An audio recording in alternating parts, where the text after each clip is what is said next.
Bismillahirrahmanirrahim. Assalamualaikum warahmatullahi wabarakatuh. Alhamdulillah, alhamdulillahillazi bi ni'matil iman wal islam, wa nusalli wa nusallim ala khairil anam sayyidina Muhammad wa ala alihi wa sahbihi ajma'in. Asyhadu an la ilaha illallah wa asyhadu anna Muhammadan abduhu wa rasuluhu la nabiyya ba'da. Rabbi ishrah li sadri wa yassir li amri wahlul 'uqdatam min lisani yafqahu qawli. Raditu billahi rabban wa bil islami dinan wa bi Muhammadin nabiyya wa rasulah. Rabbi zidni ilma warzuqni fahma. Amin ya rabbal alamin. Qala Allah Ta'ala fi kitabil karim, a'udzu billahi minasy syaithanir rajim. Bismillahirrahmanirrahim. Wal 'asr innal insana lafi khusr illa alladzina amanu wa 'amilus solihati wa tawassaw bil haqqi wa tawassaw bis sabr. Qala Rasulullah sallallahu alaihi wasallam, man dalla khairin falahu mithlu ajri fa'il. Pertama, yang paling utama, marilah sama-sama kita bersyukur terhadap Allah Subhanahu wa Ta'ala,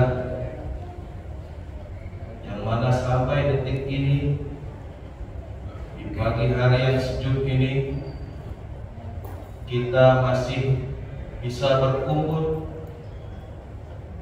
dalam nikmat iman, dalam nikmat Islam, dan semuanya digabungkan dalam nikmatnya sehat wal afiat, sehingga kita bisa menghadiri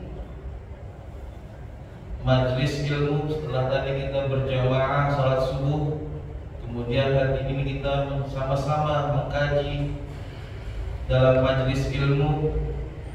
Semoga langkah-langkah kaki kita dari rumah itu selalu dihitung nilainya pahala oleh Allah Subhanahu wa Ta'ala. Amin ya rabbal alamin. Salawat serta salam selalu tercurah kepada Nabi Allah Muhammad sallallahu alaihi wasallam, kasih Allah, figur pemimpin yang membawa Islam mulai dari zaman yang penuh ketidakjelasan, zaman yang penuh keburukan, sampai sekarang ini, sampai kepada kita umatnya, zaman yang penuh dengan perkembangan, zaman modernisasi yang setiap detiknya bisa berubah. Kaum muslimin wa muslimah rahimakumullah, tidak terasa Ramadan tinggal hitungan hari lagi. Di tahun ini, sudahkah kita mempertebal keimanan kita? Sudahkah kita memberikan yang terbaik, memberikan persembahan yang terbaik kepada Allah Subhanahu wa Ta'ala, sehingga Allah merahmati kita? Berbicara tentang keimanan, satu hal yang sangat luar biasa besarnya yang dilakukan oleh para sahabat, para tabi'in, dan juga umat Nabi Muhammad SAW. Iman, begitu kuatnya para sahabat menjalankan keimanan, berkeyakinan setelah mengucapkan asyhadu an la ilaha illallah wa asyhadu anna Muhammadar Rasulullah. Bukan hanya dari ucapan saja, tapi ucapan itu, kata kata-kata yang diucapkan dari mulutnya itu langsung menghujam ke hatinya sehingga apa? Sehingga mempengaruhi segala tingkah laku, pola hidup, ya, setiap segi kehidupan para sahabat. Banyak kisah-kisah yang bisa kita jadikan contoh, ibrah. Kita ambil, kita lihat, kita dengar. Ya, kalau sekarang mungkin kita bisa mendengar kisahnya, kita bisa baca dari buku-buku, ya, yang bisa mempertebal keimanan kita, kepercayaan kita kepada Allah Subhanahu wa Ta'ala. Bagaimana tebalnya keimanan para sahabat. Nabi Muhammad SAW mendapatkan perintah wahyu, ya, di usia 40 tahun, dan langsung menginformasikan kepada para sahabat, pada saudara-saudaranya terlebih dahulu, dalam waktu 3 tahun, ya, hanya 3 tahun saja. Ini banyak para sahabat yang tebal keimanannya.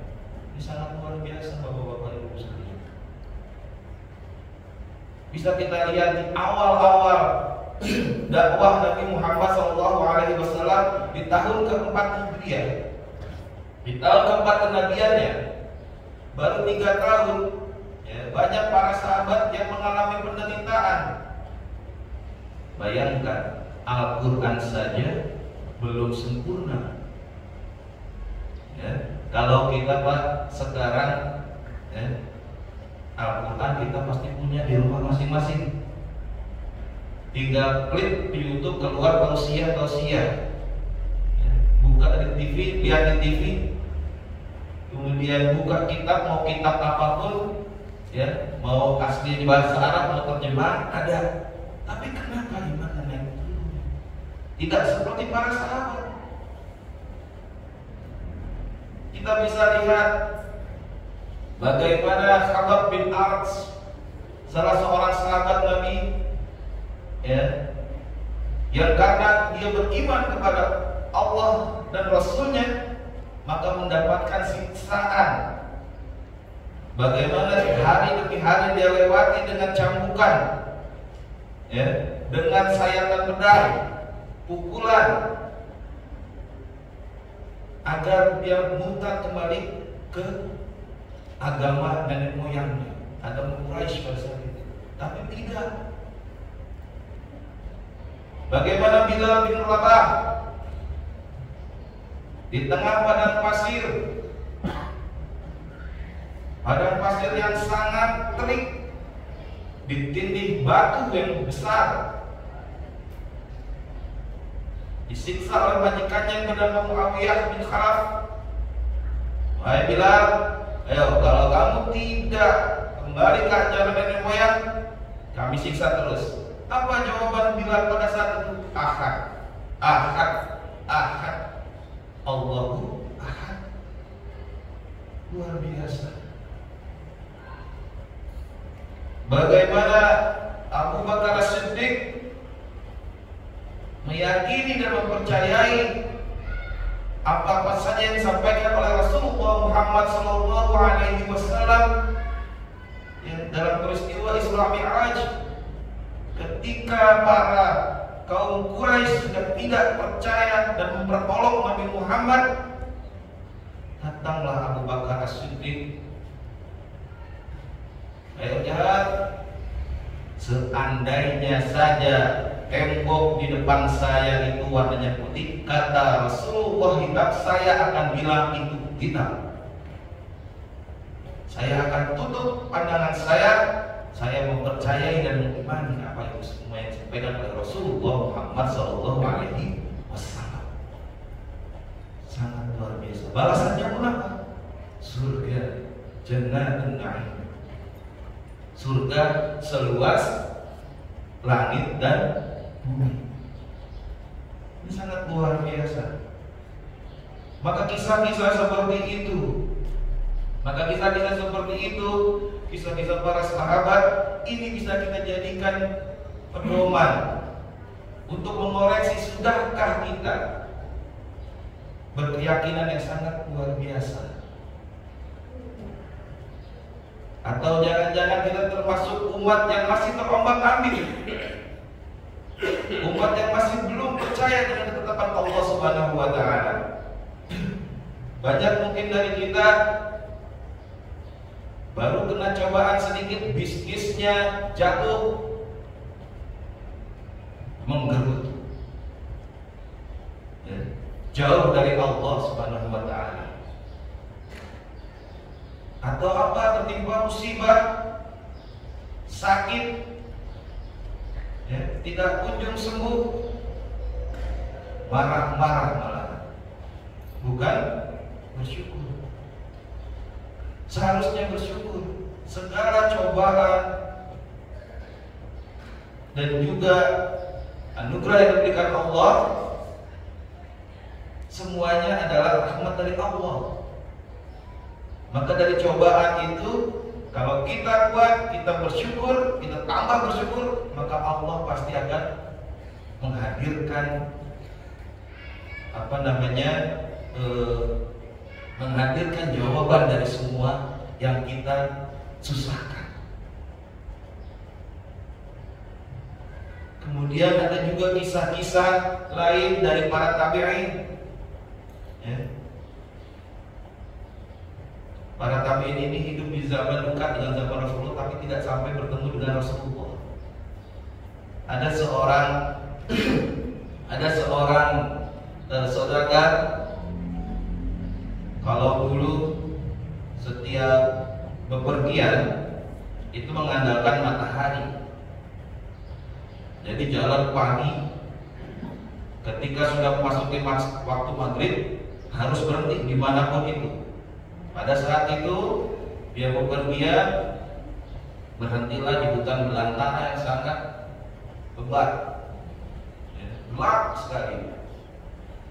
Saudagar ini memiliki kebiasaan sholat tahajud tidak pernah putus, puasa tidak pernah putus. Maka setelah melaksanakan sholat maghrib dijamu dengan isya, dia beristirahat sebentar.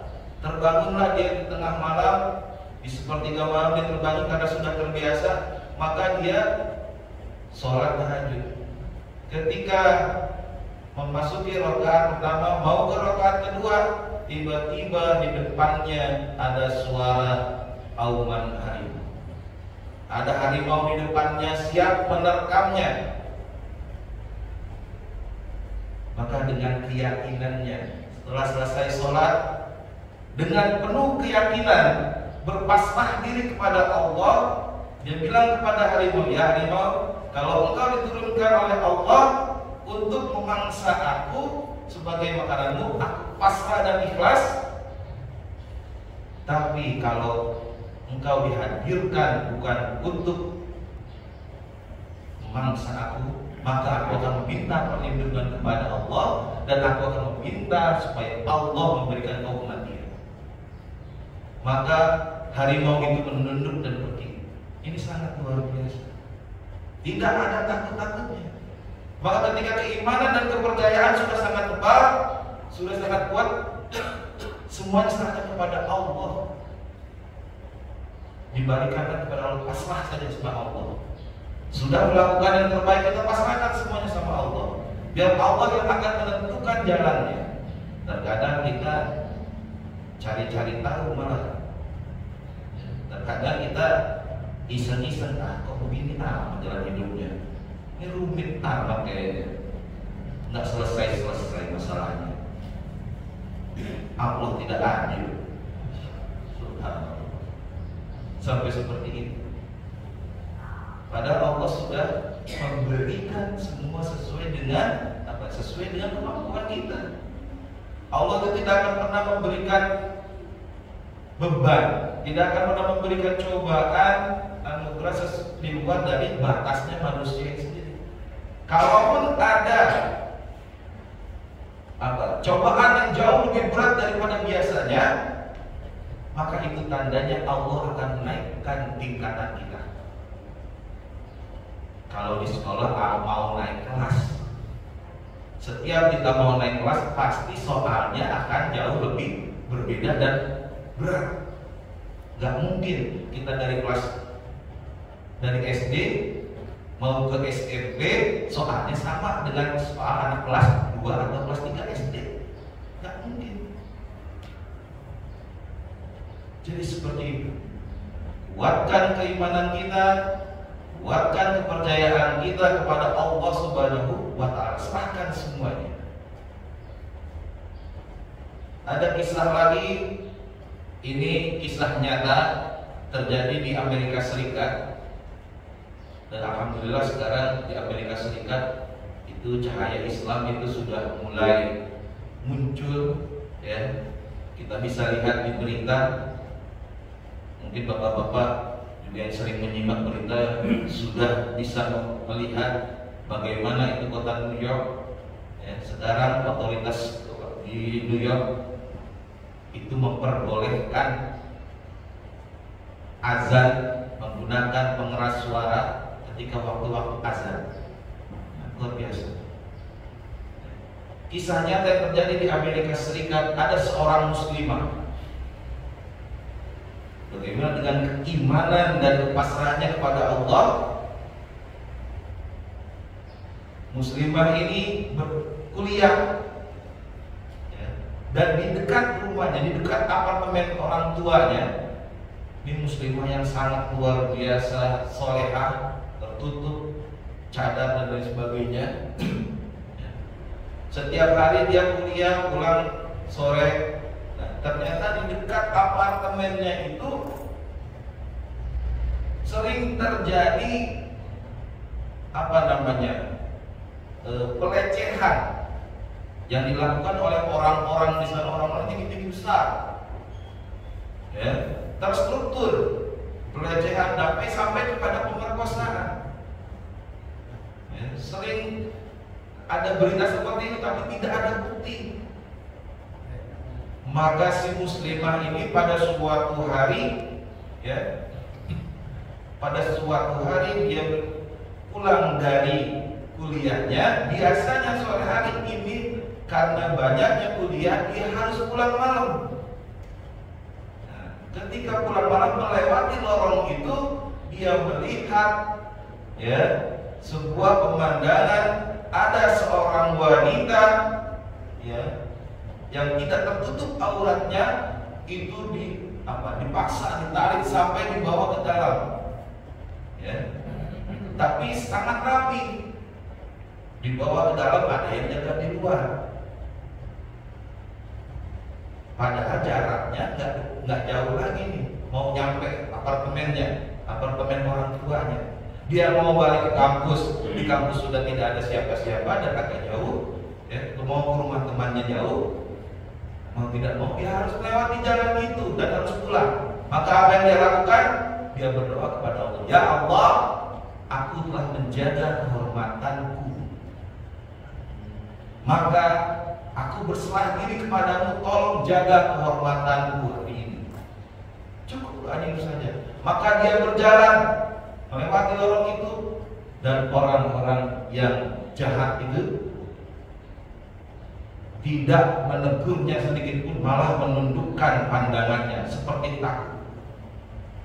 Maka setelah lepas dari lorong itu, dia datang ke kantor polisi. Dia laporkan semuanya bahwa ada terjadi tindak pelecehan seksual dan pemerkosaan di rumah tersebut, di lorong tersebut. Maka polisi segera melakukan penggerebekan dan betul ada korbannya, ada pelakunya, semua dibawa. Ketika si pelakunya dibawa, rombongan pelaku ini dibawa, bertemu lagi dengan si muslimah ini, mereka tetap menundukkan pandangan. Maka si muslimah ini ingin tahu, penasaran, ini kenapa? Maka bertanya kepada polisi setempat, bolehkah saya menemui mereka? Oh silakan, dengan dijaga dan dikawal. Ketika didatangi, tetap menundukkan pandangannya seperti takut. Dia bilang, kalian tahu saya yang melaporkan kalian. Kami tahu. Lalu kenapa kalian takut sama saya? Kenapa kalian seperti ini sama saya? Tidak berani. Apa jawaban dari para pelaku ini? kami dari awal Anda lewat lorong itu, kami melihat di belakang Anda ada ribuan orang bersorban putih menjaga Anda, maka kami takut. Nah, ketika si muslimah ini berdoa, ya Allah, pasrah ya Allah, serahkan semua, terserah Allah seperti apa. Allah menjaga kehormatan. Jadi masih banyak cerita-cerita yang kalau kita kaji ini bisa mempertebal keimanan kita. Dari orang yang sakit, yang tidak pernah sembuh. Ya, ada orang, ada muslimah di Jerman yang tidak sembuh, divonis kanker payudara dan hanya memiliki waktu hidup 14 hari lagi. Kankernya sudah sangat tinggi. Ya. Maka ketika sudah divonis seperti itu, dia bilang pada suaminya, saya ingin menghabiskan hari-hari saya di Mekah. Maka berangkatlah dari Jerman ke Mekah dengan tetap sakit, menahan sakit dan lain sebagainya, menghabiskan waktu di Mekah di hadapan di Masjidil Haram, ya, dia tidak makan, dia hanya minum saja, nggak ada nafsu makan lagi, minum aja, dia hanya minum. Dia tidak meratapi sakitnya. Dia tidak meratapi sakitnya, tapi dia meratapi, ya Allah, dosa-dosaku yang lalu masih banyak ya Allah. Meratapi sedih dengan dosa-dosanya. Ya Allah, kalau emang ini aku bisa kepasrahkan padamu ya Allah.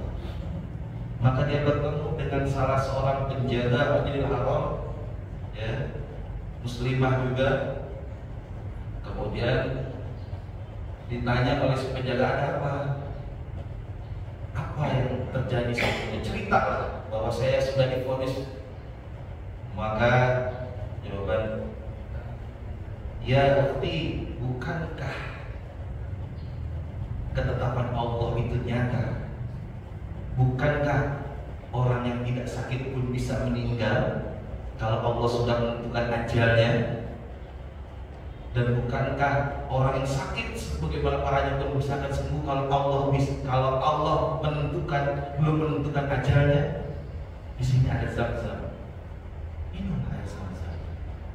Mohonlah pada Allah. Maka setelah mendengar itu, si muslimah tadi seperti tercerahkan, bersemangat lagi, dia minum tiap hari Zam-Zam, minum sambil memohon pada Allah diberikan pertolongan. Maka pulang ke Jerman, ada suatu satu hari lagi, hari ke-13 sampai ke Jerman, dicek siapkan semua peralatannya di ruangannya, dicek bagaimana keadaan kankernya dan lain sebagainya. Ternyata kata dokter, ini dari mana bisa seperti ini? Hilang semuanya penyakitnya, kankernya hilang semuanya sampai ke akar-akarnya. Ini kuasa Allah, ketetapan Allah, belum ajalnya. Maka kisah-kisah fenomenal yang mungkin hanya sedikit saya sampaikan, mungkin bisa menggugah kembali keimanan kita, bagaimana kita bersikap di akhir-akhir Ramadan ini. Di akhir-akhir Ramadan ini, mari sama-sama kita tambah keimanan dan ketakwaan kita, sehingga nanti setelah Ramadan ini kita mendapatkan hasil yang terbaik. Bukan saat Ramadan, tapi nanti setelah Ramadan. Bagaimana hasilnya Ramadan? Ramadan ini ujiannya. Bagaimana nanti hasil ujiannya setelah Ramadan? Apakah kita akan kembali rajin ke masjid? Apakah kita akan kembali rajin membuka Al-Quran? Atau apakah kita akan kembali rajin mendatangi majlis-majlis ilmu? Kita berharap keimanan kita, walaupun tidak bisa mengejar keimanan para sahabat, ya, setidaknya mengikuti apa yang diadakan oleh Rasulullah Muhammad Sallallahu Alaihi Wasallam. Mungkin itu saja yang bisa saya sampaikan di kultum pagi hari ini. Mohon maaf apabila ada kesalahan tutur kata, kesalahan bicara, itu datangnya dari diri saya pribadi yang memang masih belajar, dan saya juga manusia yang tidak lepas dari salah. Dan kalaupun ada ibrah, ada pelajaran yang bisa diambil, itu semua datangnya dari Allah Subhanahu wa Ta'ala. Saya tutup dengan doa, Allahumma kafani izan an akuna rabban liya wa kafani fakhran an akuna abdan laka. Sekian, billahi taufiq wal hidayah. Assalamualaikum warahmatullahi